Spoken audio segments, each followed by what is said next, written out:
Naseem Abbas English lecture. Clearing in the sky हम short story, दूसरी short story पढ़ रहे हैं। पिछले लेक्चर में हमने इवेंट्स देखे जो चल रहे थे, जिसमें वो अपने एक जगह पे रुकते हैं, स्टंट पे बैठ जाते हैं, वहाँ पे पसीना साफ करता है, फिर वो टमाटरों की बातें करता है, उन्हें दिखाता भी है। कतारें होती हैं टमाटरों की, हरे भरे लदे टमाटरों के प्लांट्स होते हैं, पौधे होते हैं। आलू भी दिखाता है, वहाँ पे आलू की भी कतारें होती हैं। तो ये सारी सब्जी वहाँ पे उगी हुई होती है। और फिर इसके बाद वो कहता है कि डॉक्टरों ने मुझे कहा था कि वो कहता है कि ये मैंने जब काश्तकारी की तो तब की बात है जब डॉक्टरों ने मुझे जिंदा रहने के लिए 1 हफ्ता भी नहीं दिया था। लेकिन इसके बावजूद भी मैंने एफर्ट की, फिजिकल एफर्ट की और काश्तकारी की, दिल छोड़ा नहीं किया। तो आज मैं तुम्हारे सामने हूँ। और अगर ऐसा होता तो फिर, अगर डॉक्टरों की बात वो कहता है कि सच होती, तो इसका मतलब है कि मैं तो फिर कई दफ़ा मौत को धोखा दे चुका हूँ।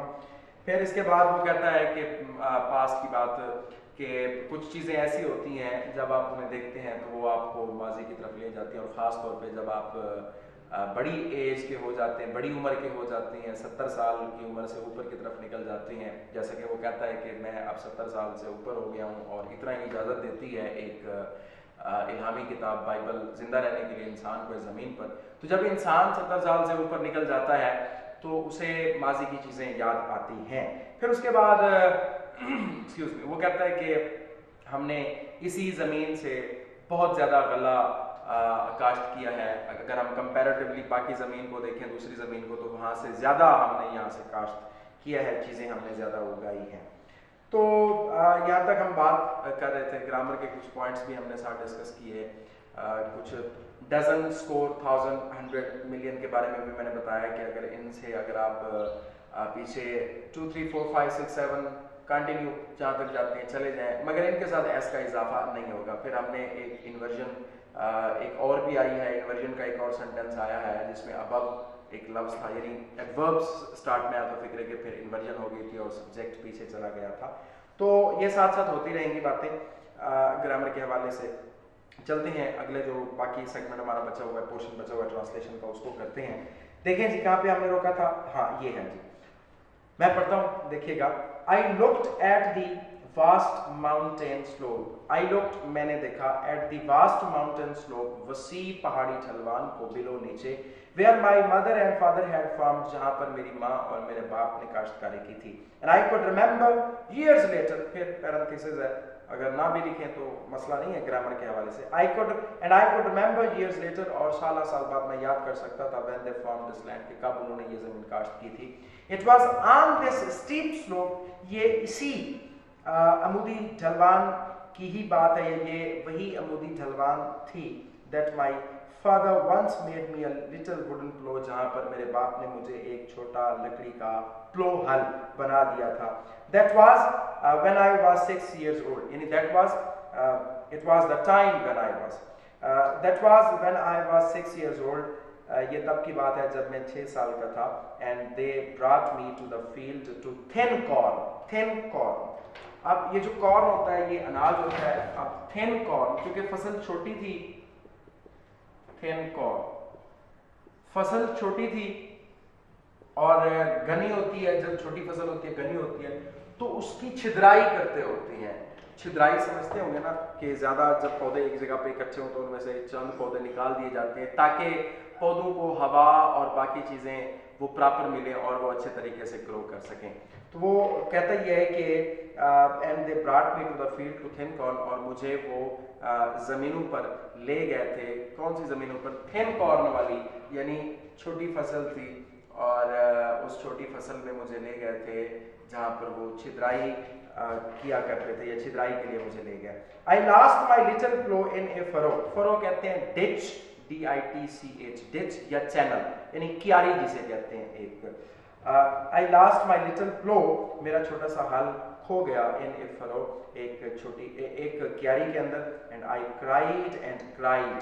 अब देखें ये भी आपको सेंस समझ आ गई होगी, क्राइड एंड क्राइड, विफ्ड एंड विफ्ड, सूंघना, ये सिर्फ एम्फेटिक सेंस के लिए होता है। And I cried and cried, और मैं रोता रहा until he made me another pillow, जब तक उन्होंने मुझे दूसरा हाल ना बना दिया। But I never loved the second pillow as I did the first one। कहता है कि मगर मैं कभी भी उस दूसरे हाल को मुझे कभी भी वो दूसरा हाल इतना अच्छा ना लगा था जितना मुझे पहले वाला लगता था। Now अब to look at the mountain slope, पहाड़ की इस ढलवान की तरफ देखना, grown up with tall trees, जो लंबे दरख्तों जिस पर लंबे दरख्त उगे हुए हैं, many of them big enough, उनमें से कई या मुतअद्दिद दरख्त इतना बड़े हैं, big enough इतना बड़े हैं, to have sawed, saw mean cut, to have sawed into lumber, कि उन्हें चीर कर, लंबर कहते हैं फर्नीचर में या इमारती लकड़ी में बदला जा सकता था, एट द मिल यानी मिल के अंदर, फैक्ट्री के अंदर उन्हें चीर कर, मिल के अंदर उन्हें चीर कर इमारती लकड़ी में बदला जा सकता था। It was hard to believe, यकीन करना मुश्किल था, that my father and mother had cleared this mountain slope, कि मेरी माँ और मेरे बाप ने इस पहाड़ी ढलवान को साफ किया, and had farmed it for many years, और कई सालों तक इस पर काश्तकारी की। फॉर क्योंकि बिकॉज, ये पहले भी हम कर चुके हैं, for many of the trees, क्योंकि कई जो दरख्त थे वर 60 फीट टाल, 60 फुट लंबे थे, and the wild vines, vine कहते हैं ये जो बेलें होती हैं, पौधों की बेलें चढ़ जाती हैं ऊपर, वाइन कहते हैं क्रीपिंग या क्लाइंबिंग प्लांट्स, बेलें, and the wild vines had matted, mat कहते हैं नॉट यानी जकड़े जाना, या टेंजल कह लें उसे, या ट्विस्टेड टुगेदर कह लें उसे, had matted their tops together, और जंगली जो बेलें थीं उनकी चोटियां आपस में ऊपर जकड़ी हुई थीं, ऐसे थीं जैसे अगर आप नीचे खड़े होकर ऊपर की तरफ देखते तो ऐसे जैसे चटाई बनी हुई हो, ऐसे समा बनता था या होता था। एंड जैस he almost whispered, उन्होंने तकरीबन सरगोशी की, the doctors told me to sit still, doctor ने मुझे आराम करने के लिए, still calm, आराम करने, CALM काम, आराम करने के लिए, and to take life easy, और जिंदगी को पुरसुकून अंदाज से गुजारने के लिए कहा। I couldn't do it, मैं ऐसा ना कर सका, I had to work, मुझे काम करना पड़ा, I had to go back, मुझे वापस जाना पड़ा, I had to smell this rich loam again, मुझे इस ज़रख़ेज़ मट्टी को, लोम मट्टी, मुझे इस ज़रख़ेज़ मट्टी को दोबारा सूंघना पड़ा।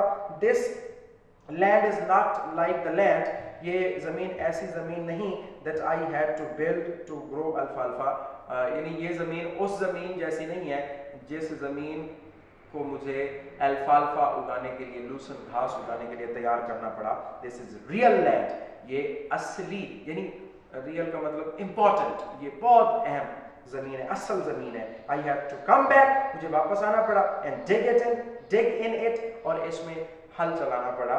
I have to smell it, मुझे इसे सूंघना पड़ा। Sift it through my fingers again, sift कहते हैं फिल्टर यानी गुजारना, sift it through my fingers again, दोबारा मुझे अपनी उंगलियों में से इस मिट्टी को गुजारना पड़ा। And I wanted to taste yams, और मैं रतालू, टमाटर एंड पोटैटोज और आलू चखना चाहता था। ग्रोन इन दिस लैंड, इस जमीन में उगे हुए। I wanted to taste yams, I wanted to taste yams, tomatoes and potatoes, वो मैं नहीं लिख रहा, शॉर्ट कर रहा हूं, grown in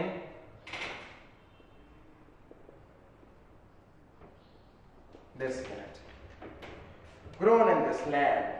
I wanted to taste yams, I wanted to taste yams, ठीक हो गया। मैं रतालू, मैं चाहता था, आई वांटेड, मैं चाहता था, टू टेस्ट, चखना, किन को, याम्स, रतालू को। कौन से रतालू? ग्रोन इन दिस लैंड, इस जमीन में उगे हुए। अब इसको मैं अगर खोलूं तो बेसिकली ये था that were grown in this land, जो इस जमीन में उगे हुए थे। तो ये इलिप्स कर दिया गया, इलिप्सिस हुई खड़ी है इसकी, मतलब ये मिस हो गया, राइटर ने इंटेंशनली इसे मिस कर दिया, और ये बात अंडरस्टूड है कि ये जो ग्रोन इन दिस लैंड है, कौन ग्रोन इन दिस लैंड है? ये याम्स या पोटैटोज या टोमेटोज जिनकी बातें हो रही हैं वही हैं। और इसको क्या कहते हैं, एक दफा फिर मैं आपकी याद दहानी के लिए लिख रहा हूं, इसको क्या कहते हैं, पार्टिसिपल क्लास कहते हैं।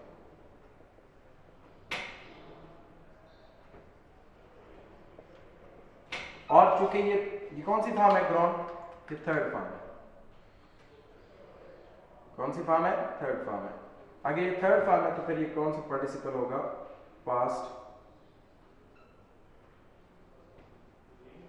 पार्टिसिपल। अच्छा, अब इसमें देखें, मैं इसी तरह की एग्जांपल्स पहले भी देता रहा हूं। अब मैं वो दोबारा आपको याद आने के लिए, सील्ड विद टेप, पिछले लेक्चर में भी ये मैंने बात की है, सील्ड विद टेप था, जैसे fastened to a small wooden box, जैसे ये था। अब देखिए इसमें ये सील्ड थर्ड फॉर्म है और ये जो fastened है ये थर्ड फॉर्म है। इनके साथ यहाँ पे भी नाउन खड़ा है और यहाँ पे भी नाउन खड़ा है और ये इसी नाउन की तरफ आ रहा है, सेम जैसे ये ग्रोन इन दिस लैंड इस याम्स की तरफ आ रहा है। तो आपको समझ आ जाना चाहिए अब कि ये वाला जो हिस्सा है बेसिकली वो पिछले नाउन का ही हिस्सा है, इसके मुतालिक ही बात हो रही है। हाँ जी, तो एक्सक्यूज मी, वो कहता है कि and I wanted to taste, reason बता रहा है कि मैंने ऐसा क्यों किया, मैं यहां पे क्यों आया, इसकी रीजन बता रहा है। And I wanted to taste yams, tomatoes and potatoes, और मैं रतालू, टमाटर और आलू चखना चाहता था। ग्रोन इन दिस लैंड, इस जमीन में उगे हुए, मैं इस जमीन में उगे हुए रतालू, टमाटर और आलू चखना चाहता था। फ्रॉम दिस माउंटेन टॉप, इस पहाड़ की चोटी से, आई लुक्ड फार, मैंने दूर दूर तक देखा, इन एवरी डायरेक्शन, हर सिमत में, ओवर द रग्ड, रग्ड कहते हैं रफ यानी नाहमवार, हिल्स पहाड़ी में। मैंने इस पहाड़ की चोटी से दूर दूर तक हर सिमत उन नाहमवार पहाड़ियों की तरफ देखा। My father as mother had cleared, कौन सी, जिन्हें मेरी माँ और मेरा बाप साफ कर चुके थे। एंड फार्म्ड, और काश्त कर चुके थे। किन चीजों को काश्त कर चुके थे, कॉर्न गले को, मेज मकई को, एंड केन और गन्ने को। द वन स्लोप, एक ढलवान, दे हैड नॉट क्लियर्ड, जो उन्होंने साफ नहीं की थी, वाज द वन, वो ढलवान थी, फ्रॉम विच, जिससे my father had cleared his last, मेरे बाप ने अपनी आखिरी समाल छोटा पैच जमीन का टुकड़ा साफ किया। अब इसको मैं दोबारा से एक दफा ट्रांसलेट करना चाहता हूँ। ये जो मैंने लाइंस अभी पढ़ी हैं, फ्रॉम दिस माउंटेन टॉप से लेकर स्मॉल पैच तक, मैं सब ट्रांसलेशन करूंगा, आप देखेंगे। इस पहाड़ की चोटी से मैंने नाहमवार उन पहाड़ियों की जानिब हर सिमत दूर दूर तक देखा, उन पहाड़ियों की जानिब, उन नाहमवार पहाड़ियों की जानिब। कौन सी नाहमवार, जहां मेरी माँ और मेरे बाप ने, जिन्हें मेरी माँ और मेरे बाप ने साफ किया था और गला, मकई और गन्ना काश्त किया था। एक ढलवान जिसे उन्होंने साफ नहीं किया था, वो ढलवान थी जिससे मेरे बाप ने अपना आखिरी छोटा जमीन का टुकड़ा साफ किया। आई फॉलोड हिम, मैं उनके पीछे चल पड़ा, from his clearing in the sky, इस आसमान को छूते हुए साफ किए हुए जमीन के टुकड़े से, डाउन अ न्यू पैथ, नीचे एक नए रास्ते पर, toward the deep valley below, नीचे गहरी वादी की तरफ, नीचे गहरी वादी की तरफ एक नए रास्ते पर मैं उनके इस आसमान को छूते हुए छोटे जमीन के टुकड़े से पीछे पीछे उनके चल पड़ा। But why do you have so many paths coming from the flat? But why do you have so many paths? मगर आपने इतने रास्ते क्यों बना दिए? Coming, जो आ रहे हैं, from the flat, हमवार जमीन से, up, ऊपर की तरफ, किसकी तरफ? up, the steep second bluff, दूसरी अमूदी चट्टान की तरफ। तो दूसरी अमूदी चट्टान की तरफ ये जो और रास्ते बने हुए हैं, ये क्यों बनाए? I asked, मैंने पूछा, since he had promised, चूंकि उन्होंने वादा किया था, that he would explain this to me later, कि वो मुझे इसकी वजाहत बाद में देंगे।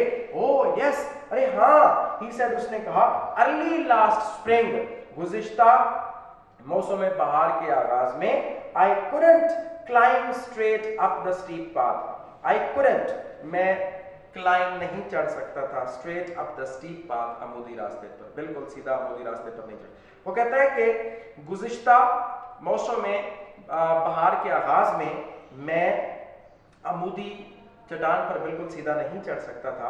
दैट वाज यानी it was the time, that was ये तब की बात है when the doctor did not give me a week to live, जब डॉक्टर ने मुझे जिंदा रहने के लिए एक हफ्ता नहीं दिया था। आई मेड इट लॉन्गर, मैंने एक लंबा इजियर आसान पैक रास्ता बनाया।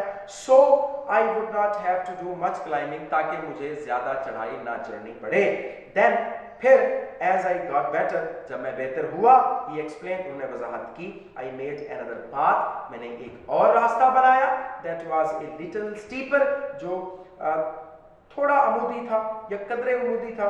And as I continue to get better, और मैं जैसे जैसे बेहतर होता गया, आई मेड स्टीपर पाथ्स, मैं अमूदी रास्ते बनाता गया। That was one way of knowing, ये एक तरीका था ये मालूम करने का, दैट आई वाज यानी दैट है I was getting better all the time, कि मैं वक्त के साथ साथ बेहतर होता जा रहा था। वो कहता है कि ये जो तरीका था, ये मालूम करने का एक तरीका था कि मैं वक्त के साथ साथ बेहतर होता जा रहा था।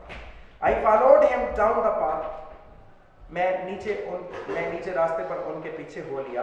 That bound this way and that, bound curve zigzagged, यानी खामदार, यानी खामोपेच, खामदार रास्ते पर मैं उनके पीछे पीछे हो लिया। And that 3 times the length of the path we had climbed, ये ऐसा रास्ता था 3 times the length of the path, जो 3 गुना ज्यादा लंबा था। किस रास्ते से? उस रास्ते से we had climbed, जिस रास्ते से हम चढ़ाए थे, यानी जिस रास्ते से हम चढ़ाए थे ये उस रास्ते से 3 गुना ज्यादा लंबा रास्ता था। यहाँ तक टेक्स्ट खत्म हो गया इस शॉर्ट स्टोरी का। अब बच्चे इसमें हमने पहले तो शॉर्ट क्वेश्चंस को थोड़ा सा देख लें। पहला शॉर्ट क्वेश्चन है, पेज नंबर 17 है मेरे पास, थोड़ा सा आगे आ जाए। शॉर्ट क्वेश्चन है, why did not the old man follow the advice of the doctors, doctor की एडवाइस उसने फॉलो क्यों ना की? क्योंकि वो he wanted to taste yams, tomatoes and potatoes. He wanted to build his land. क्योंकि इंसान के अंदर एक जो पैशन होता है, वो पैशन कुछ भी करवाता है इंसान से, और इसी तरह का एक पैशन उस इंसान के अंदर भी था, यानी जैस के बाप के अंदर भी था। वो पैशन क्या था? जमीन की काश्तकारी, ताजा फ्रेश चीजों को टेस्ट करना, फिर वो जो मिट्टी के साथ मोहब्बत है, वो कामयाब हो गई, वो ताकत, वो स्ट्रांग हो गई, वो हावी हो गई डॉक्टर्स की एडवाइस के ऊपर, इसीलिए उसने डॉक्टर्स की एडवाइस को फॉलो किया। What had the doctors told the old man? क्या कहा डॉक्टरों ने उसे? डॉक्टरों ने उसे not to do work, काम करने का नहीं कहा, उन्होंने कहा कि तुम काम ना करो। Doctors told him to stay still. Doctors told him to live with his family. Doctors told him to enjoy the few remaining days of his life. Doctors told him to take a taxi to go home. Doctors told him not to walk the length of a city block. कुछ भी ना करो, तुम्हारे पास जो वक्त बचा हुआ है, इस वक्त को जाके अपने खानदान के साथ enjoy. Where did the old man take his son? कहाँ ले गया? जाहिर है the old man had planted his garden, जहाँ पे उसने tomatoes, potatoes, yams फार्म किए हुए थे, उगाए हुए थे।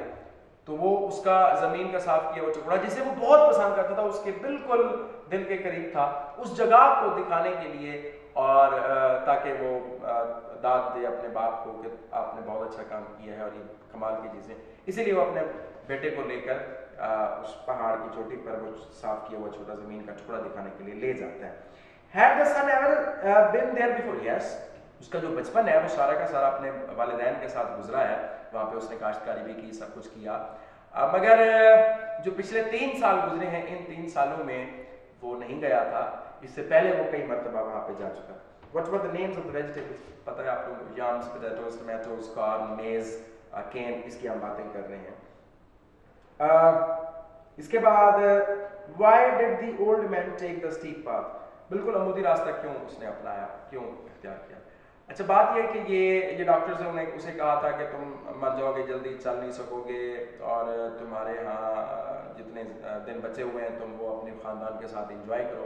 तो चूंकि उसे जमीन कास्ट करनी थी, चूंकि उसे मट्टी को सूंघना था, चूंकि उसे उस मट्टी को अपनी उंगलियों में से गुजारना था, चूंकि उसे मोहब्बत थी अपनी मट्टी के साथ, तो वो वहां जाकर कास्ट करना चाहता था। ये तो अटल बात थी, ये तो क्लियर बात थी। फिर उसने क्या किया, उसने फिर दूसरे रास्ते बनाए जो कम अमूदी थे, और फिर एक अमूदी रास्ता बनाया, और अमूदी रास्ता लेकर वो चला गया ऊपर। तो वो फकत अपने बेटे को ये दिखाना चाहता था कि देखो मैं अभी भी सेहतमंद हूँ, और उसकी वजह ये है कि मैंने एक प्रॉपर काम किया है इसके ऊपर। किस तरह से मैंने पहले स्टीपर पाथ्स बनाए, फिर मैंने ये, और मेरी प्रैक्टिस है, और मैं यहाँ पे काश्तकारी करता हूँ। तो ये एक तरीका भी है अपने आप को जानने का, अपनी सेहत को जो वो बनाता रहा, ऐसा ऐसा करता रहा। खैर उसने स्टीप पाथ क्यों अपनाया, इसीलिए उसने स्टीप पाथ अपनाया कि वो अपने बेटे को ये बता सके कि he is still energetic and he is still healthy person. Why did the son at the age of 6 cry? क्यों रोया? अभी हमने पढ़ा है, वो इसलिए रोया था कि उसका जो बाप था वो उसे खेतों में ले जाता है जहाँ पे छोटे घने पौधे होते हैं, प्लांट्स होते हैं जिन्हें वो छिदराई करते हैं। तो वो वहाँ पे जाके उसके बाप ने उसे his father made him a little wooden crow, एक छोटा सा लकड़ी का हल बना दिया था, and he lost it, और वो गुम हो गया था इन एक इसके अंदर, अपना क्यारी के अंदर। तो इसके ऊपर वो रोता रहा, बार बार चीखता रहा, और तब तक रोता रहा जब तक उसके बाप ने उसे वो बना ना दिया। But he never like the second crow as he did the first one. जिस तरह वो दूसरा पसंद करता, जिस तरह उसे दूसरा, यानी पहले वाला जितना अच्छा लगता था, इतना उसे दूसरा अच्छा नहीं लगता था। What were the feelings of the old man at the age of 70? क्या फीलिंग्स 70 साल की उम्र में? वही, he wanted to taste yams, tomatoes, potatoes, he had to smell it, he had to dig it, और वो सारी चीज़ें वो वहाँ पे मौजूद थी जो 70। और दूसरी बात ये है कि उसने कहा जी 70 ईयर्स की एज के अंदर इंसान की जो उम्र होती है वो क्या होती है, बारोड होती है, अनसर्टेनिटी होती है, अनसर्टेनिटी एवरीवेयर होती है, और बंदा कभी भी नेचुरल डेथ आ सकती है, उसे मर सकता है। तो उसकी फीलिंग्स ये थी कि वो जितना जल्दी हो सके या जितना ज़्यादा हो सके वो अपने फ्रेश टमाटर्स, पोटैटोस, टमाटोज, जितनी भी चीज़ें वो खाए, और उस मिट्टी के साथ अपनी वाबस्तगी का इजहार करे जितना अरसा भी उसके पास पड़ा हुआ है। तो ये उसकी फीलिंग्स थी। Why had the old man planted a secret garden? क्यों उसने वो सीक्रेट गार्डन प्लांट किया था, जो पहाड़ की चोटी पर वो जाकर उसने वो प्लांट किया था, और सारी चीज़ें क्यों किया था?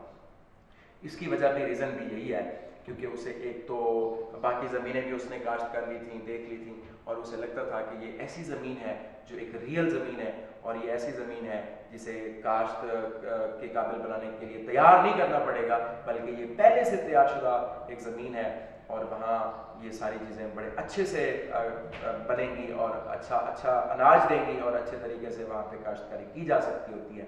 तो इस वजह से जाकर उसने, और दूसरी बात यह है कि वो क्योंकि बाकी तो सारे काम वो उसने ज़मीनें काश्त कर ली थी, तो एक पोर्शन बना होता, उसकी सेहत भी ख़राब थी, तो वो सेहत को भी बेहतर करने के लिए उसने स्टीपर जो पाथ्स थे वो भी बनाता रहा, और वहाँ चला गया, और वहाँ जाके उसने काश्तकारी की। इस तरह से उसकी सेहत भी बेहतर से बेहतर होती गई। अब हम बढ़ते हैं पंक्चुएशन की तरफ। इसमें छठा क्वेश्चन है पंक्चुएशन का। इसमें पंक्चुएशन देखने की वजह, now you are coming to something son, he said as he pushed down the top wire so that he could cross the fence, this is something I want you to see. हाँ जी, इसको जरा मैं लिखता हूं, देखिएगा। Now you are coming to something son, now यहां से शुरू करो।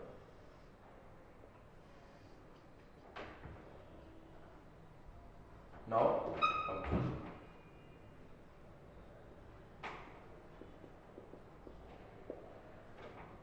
now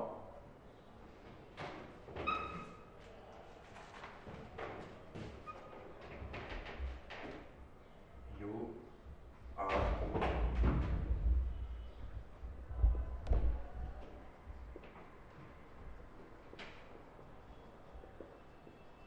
coming to something son, he said as he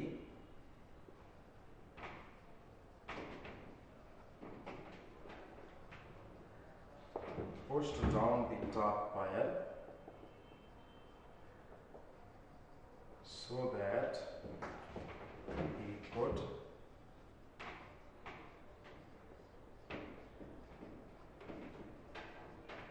cross across the fence.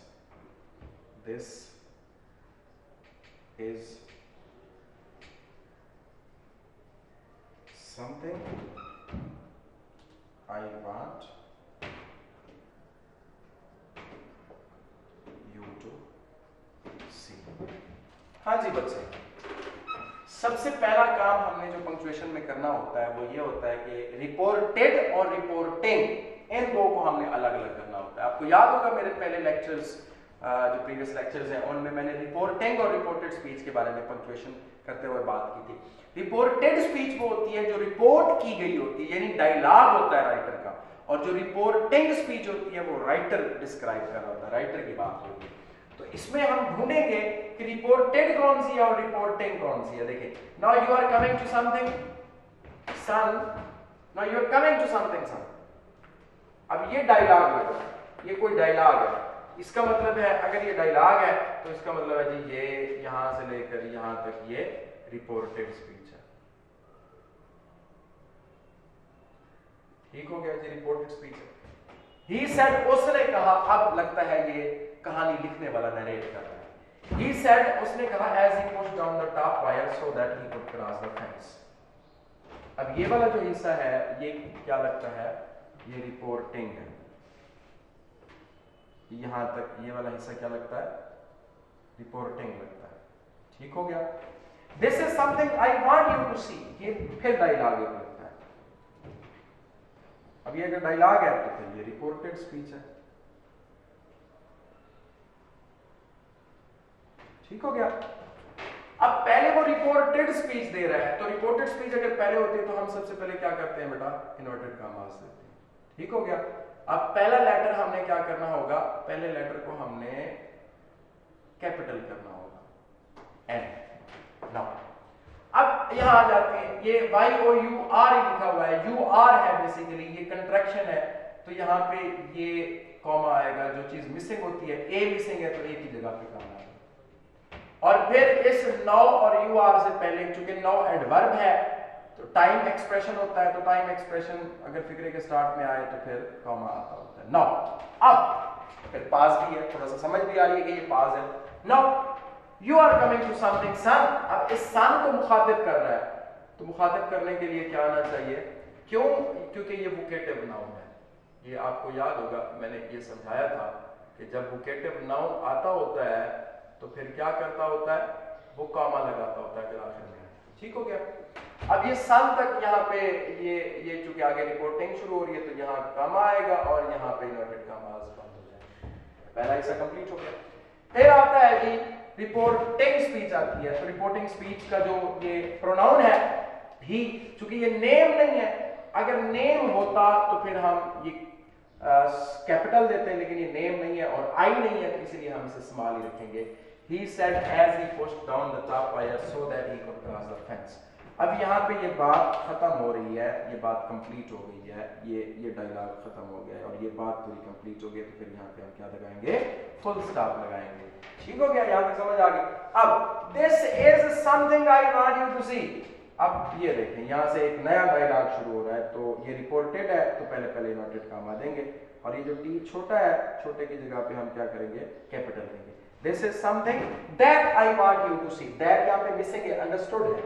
अब ये आई आ गया, आई के सवाल नहीं आता होता, आई जहां भी आता होता है इस शक्ल में आता होता है, capital. This is something I want you to see. अब यहाँ पे चूंकि फीलिंग का इजहार है, तो फीलिंग्स का जब इजहार होता है तो फिर यहाँ पे क्या देता होता है, एक्सक्लेमेशन मार्क देता होता है, और फिर उसके बाद हम यहाँ पे क्या कर देंगे, ये इन्वर्टेड कॉमास बंद कर देंगे। अब यहाँ मैं फुल स्टॉप नहीं लगा सकता, क्यों, क्योंकि ये आया हुआ है। तो जब ये चीज आ जाती होती है तो फिर फुल स्टॉप नहीं लगाते। यानी कोई भी चीज अगर यहाँ आ जाती है, फुल स्टॉप आ जाए तो ये नहीं लगाएंगे, क्वेश्चन मार्क आ जाए तो फुल स्टॉप नहीं लगाएंगे। इनमें से जो मैंने आपको याद होगा कि एंडिंग जो पोजीशंस होती हैं, जिसमें ये भी है, जिसमें ये भी है, जिसमें ये भी है, अगर ये आ जाए तो इनमें से एक आएगा, सारे एक साथ नहीं आ सकते, रिप्लेस करते होते हैं, ये एक दूसरे के साथ एंड पे इस्तेमाल नहीं होते, सिंगल इस्तेमाल होते हैं। तो इसको अब हम देखते हैं, ये डायलॉग है। Now you are coming to something son, ये डायलॉग, और डायलॉग इन्वर्टेड कॉमास में आ गया। फिर रिपोर्टेड को सेपरेट करने के लिए रिपोर्टिंग से हम कॉमा लगाते हैं। He said as he pushed down the top wire so that he could cross the fence। बात खत्म हो गई, नया डायलॉग है। तो ये रिपोर्टेड स्पीच है डायलॉग की, तो फिर यहाँ पे ये इन्वर्टेड कॉमा शुरू होंगे, पहला लेटर कैपिटल होगा, दिस इज समथिंग, यहाँ पे भी आई हमेशा कैपिटल फॉर्म में होता है, this is something I want you to see, feelings का इजहार है, एक्सक्लेमेशन मार्क आएगा, इन्वर्टेड कॉमास, यहाँ पे बात खत्म हो जाएगी। ठीक हो गया बेटा। अब थोड़ा सा मैं ये पंक्चुएशन थी, फिर थोड़ा सा मैं शॉर्ट क्वेश्चन। अब यहाँ जितना ट्रांसलेशन के हवाले से ये बता दूं आपको कि जो पैराग्राफ्स होते हैं मिनिमम 6 लाइंस और या 5 लाइंस या मैक्सिमम 8 लाइंस, इस तरह के जो पैराग्राफ्स होते हैं उनको आपने ट्रांसलेशन के लिए तैयार करना है और वहां से ही ट्रांसलेशन आती होती है। शॉर्ट क्वेश्चन को मैं ये कहता होता हूँ, ये जो शॉर्ट क्वेश्चन होता है बच्चे, ये शॉर्ट क्वेश्चंस चूंकि 2 मार्क्स के होते हैं, मैं पहले भी बता चुका हूँ आपको, फिर बताता हूँ, ये 2 मार्क्स होते हैं। एक इंफॉर्मेशन का होता है, इन्फो का होता है, और जो दूसरा एक होता है वो ग्रामर का होता है। अब इन्फो के अंदर क्या है, इन्फो के अंदर क्या होता है बेटा कि जो पूछा गया है आपको वही बताना चाहिए, ऐसा ना हो कि सवाल गंदम जवाब चलना। और ग्रामर के अंदर क्या होता है, ग्रामर में कुछ पॉइंट्स हैं वो देख लें। नंबर 1 जो टेंस का खास तौर पे ख्याल रखना है आपने, और इस टेंस के अंदर क्या चीज है, वर्ब है। इस वर्ब का सही इस्तेमाल करना है बेटा। और जो अगर आपको पास्ट में सवाल किया गया है, यानी अगर वर्ब की पास्ट फॉर्म सवाल में है तो जवाब में भी पास्ट फॉर्म ही होनी चाहिए। यानी टेंस अगर उधर पास्ट है सवाल में तो जवाब में भी पास्ट होना चाहिए। अगर सवाल में क्वेश्चन में टेंस प्रेजेंट है तो जवाब में भी प्रेजेंट होना चाहिए। अगर उधर फ्यूचर है सवाल में टेंस तो इधर भी फ्यूचर होना चाहिए। तो पहला पॉइंट ये होता है कि आप टेंस वर्ब को आप फोकस करेंगे और वर्ब के ऊपर बिल्कुल भी कंप्रोमाइज नहीं होगा। और वर्ब के हवाले से अगर आप पास्ट की बात करें तो सेकंड फॉर्म लगाएंगे, अगर आप प्रेजेंट में हैं तो फिर आप प्रेजेंट फॉर्म लगाते हैं। और प्रेजेंट में आपको सिर्फ यही एहतियात करनी पड़ती है कि अगर सब्जेक्ट सिंगुलर हो तो वर्ब भी सिंगुलर होगा, अगर सब्जेक्ट प्लूरल हो तो वर्ब भी प्लूरल होगा। हम इंशाअल्लाह नेक्स्ट लेक्चर में बच्चे ये इसी के ऊपर इन डिटेल बात करेंगे कि सब्जेक्ट होता क्या है और ये सिंगुलर कब होता है, कैसे होता है, और सिंगुलर वर्ब लगता कैसे है, सब्जेक्ट प्लूरल क्या होता है और वर्ब प्लूरल क्या होता है। तो ये हम इन डिटेल इंशाल्लाह नेक्स्ट लेक्चर में देखेंगे। जब हम प्रेजेंट में बात करते हैं तो इन चीज़ों का ख्याल रखते होते हैं। और फिर दूसरी जो बात होती है ओवरऑल शॉर्ट क्वेश्चन के हवाले से वो ये होती है कि 3 to 5 आपने सेंटेंसेस बनाने हैं और हमेशा कोशिश करनी है बच्चे सेंटेंस छोटा बनाना है, कैपिटल लंबा सेंटेंस नहीं बनाना। और जब भी आप सेंटेंस स्टार्ट करें तो पहला लेटर हमेशा कैपिटल होना चाहिए। छोटा सेंटेंस मैं इसलिए कहता होता हूँ बनाएं क्योंकि अगर आप छोटा सेंटेंस बनाएंगे तो मिस्टेक के चांसेस कम हो जाते हैं। अगर आप लंबा सेंटेंस बनाते हैं तो मिस्टेक के चांसेस बढ़ जाते हैं। और मार्क्स गेनिंग गेम है, मिस्टेक्स बढ़ते जाएंगे मार्क्स कम हो जाएंगे, मिस्टेक्स कम होंगी तो मार्क्स का पलड़ा भारी हो जाएगा। तो ये चीज़ें आपने अपने जहन में रखनी है और शॉर्ट क्वेश्चन को सॉल्व करना है। फिर सिनोनिम्स है, साथ साथ हमने किए हैं, सिनोनिम्स आपने नोट भी किए होंगे, उन सिनोनिम्स को भी आपने अच्छे तरीके से तैयार करना है बच्चे। और इसके साथ MCQ भी आपने साथ देखना है कि MCQ कहाँ कहाँ इंपॉर्टेंट MCQ बन सकते हैं। और वो भी अगर आपको शॉर्ट स्टोरी पूरी आती है, अगर आप पूरी शॉर्ट स्टोरी को पता होता है आपका, तो फिर मेरे ख्याल से ये MCQ का प्रॉब्लम नहीं होता। तो ये देखें जैसे the land was fenced by, ये जो लैंड थी इसको फेंस्ड किसने किया, यानी बाड़ किसने लगाई थी। तो आपको पता है ओल्ड मैन ने बाड़ लगाई थी। और फिर उसके बाद देखें जी एक और है, the clearing on the top was not more than, अच्छा कितना थी जो ऊपर थी वो 3/4 ऑफ एन एकड़, 1 एकड़ के 3/4 हिस्से से ज्यादा ना थी। तो इस तरह के आपने ये द डे वाज कैसा दिन था, हॉट था, प्लीजेंट था, रेनी था, ह्यूमिड था, तो आपने हॉट लिखना है। तो ये MCQs होते हैं, इनको भी आपने देखना है, सॉल्व करना है। और इंशाल्लाह हम नेक्स्ट लेक्चर में ये जो मैंने बताया है आपको इसको भी मैं साथ लेके चलूँगा और नेक्स्ट शॉर्ट स्टोरी की तरफ बढ़ेंगे। तब तक के लिए अल्लाह हाफिज़, थैंक यू वेरी मच।